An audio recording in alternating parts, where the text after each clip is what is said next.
If Hollywood is a dream machine, you're about to meet the queen of their dreams. A young woman who is an endlessly intriguing contradiction, sometimes fragile, sometimes startlingly strong. Now, a rare interview, the many faces of Julia Roberts. Pretty woman walking down the street. There is a certain kind of woman, F. Scott Fitzgerald said, who is a once-in-a-century blend of sincerity and flaming self-respect.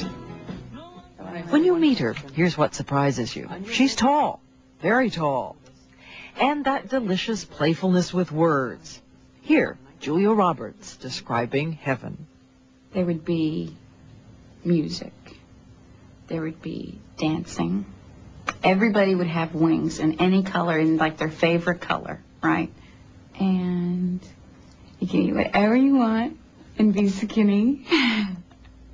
And then at night, when everyone went to bed, it'd be really, really quiet. And then you just hear little bells in the very background that you could only hear if you really listened.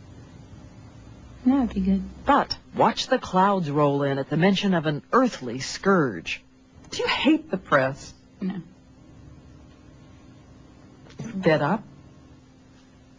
You know, everybody has a job to do, you know, and that's their responsibility to do their job. You know, do I have more respect for some people's jobs than others? Sure. From pretty woman to troubled woman, she's a favorite headline, be they rumors, sheer fabrications, or whispers. Read all about the surprising marriage to Lyle Lovett. Read all about those late-night photos with actor Ethan Hawke. It is not truth they're looking for. It is not support they're looking to give. The drug stuff you were so fierce about. Well, you know, because it's not, you know, that kind of thing is not about me. You know, it affects my mother.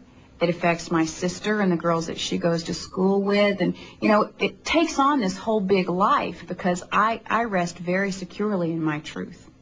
And with that particular rumor, I rested very securely within my truth, which is that I don't, I will not, I never have. And that's been my choice.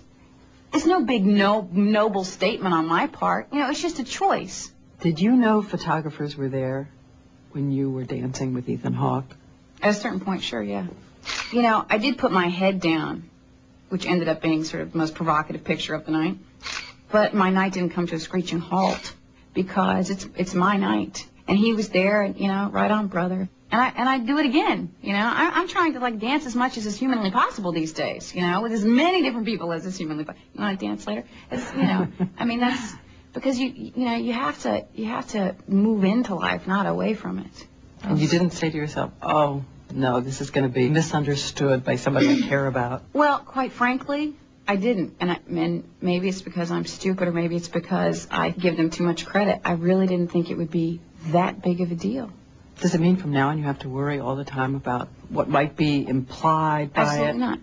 Absolutely not. I will not give in to being bullied. I will not sort of be bullied into, you know, a shadow of a life. You know, I will not do it. But the fact is, the people that know me and know me well know, regardless. Doesn't matter how many different ways it's written, said, printed, pictures, no pictures, whatever, you know. And that's all that matters. It's history. It's history. Over. See you. Next dance. Lyle Lovett. You said he was the universal God, that your heart stopped every time you walk in the door.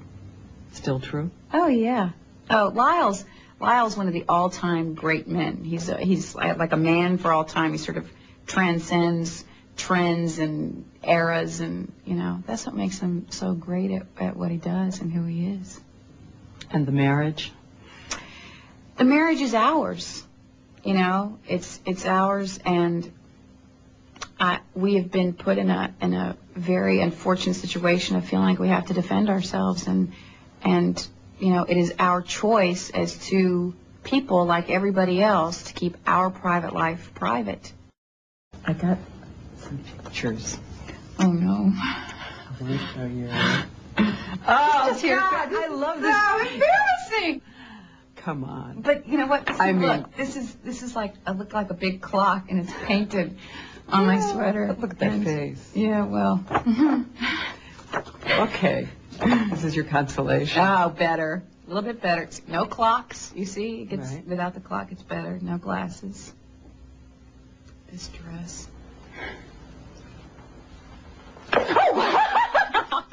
The metamorphosis began in Smyrna, Georgia.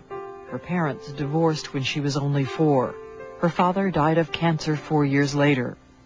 For the family, rain, sunshine, and resilience. Was it perfect? No. Who can claim that? But I wouldn't change anything, because all those things are what lend to every day that leads us to this, you know. So I always think that to alter one moment, if you could sort of pick one moment and alter it or whatever, that you're going to change the whole thing, you know. So that's a little risky thing to sort of toy with. At 26, she is our highest paid female actor, radiating what director Billy Wilder called flesh impact.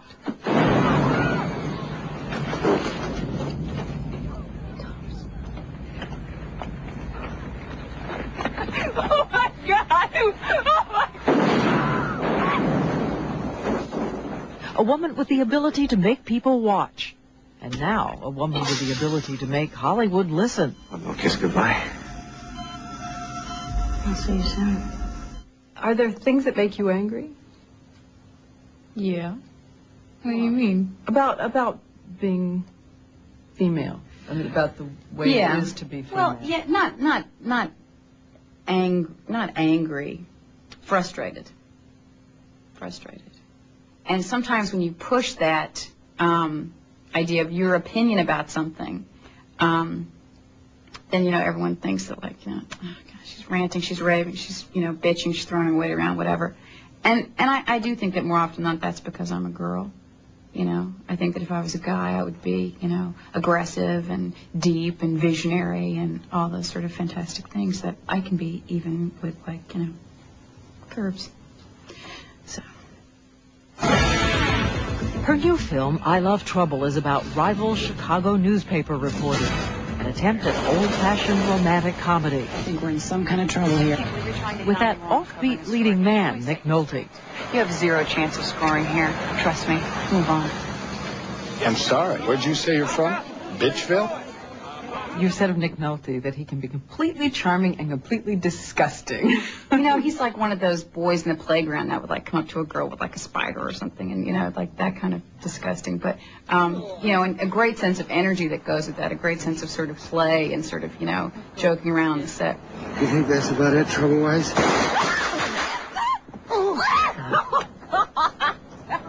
I forgot. Is there a favorite on-screen kiss to watch? Well, first of all, let's just talk about kissing for a minute, okay?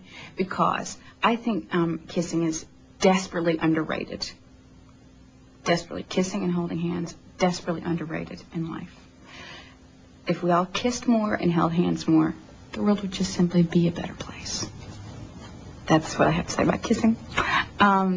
But kissing, there's so many different kinds of kisses, you know, that it's hard to say.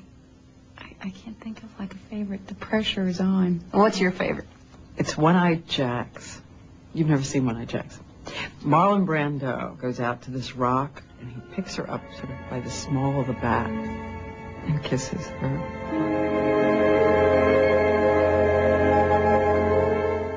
Now Voyager. A cigarette. Yeah. There's so many moments in that movie for me that just really, like, ripped my heart right out of my chest.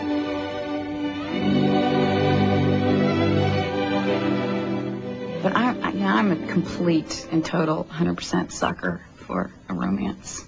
Is it just great being you? Well, most of the time it is.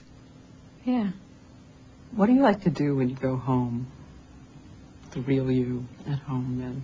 Well, I do different things. I sort of, like, putter around the house and play music and maybe dance around a little bit and read books and, you know, talk on the phone, you know, just sort of loiter. I'm a loiterer, basically, at home. I loiter. All right, last word. What do you want it to be? I don't know. How about don't blend in? That's 3.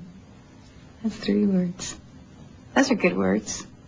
I was like thinking of independent words. I was thinking curious. Then I was thinking dazzling. I like that word. I like saying that word. Fantastic. You know, that's a word I say more and more all the time because I really like it. And now I'm thinking crazy. That's what people are thinking now. They're thinking she's nuts. What is she talking about? Yeah. So maybe we should just say stop. And so we did. I Love Trouble opens nationwide next Wednesday. And by the way, Julia Roberts says in heaven the color of her wings would be green.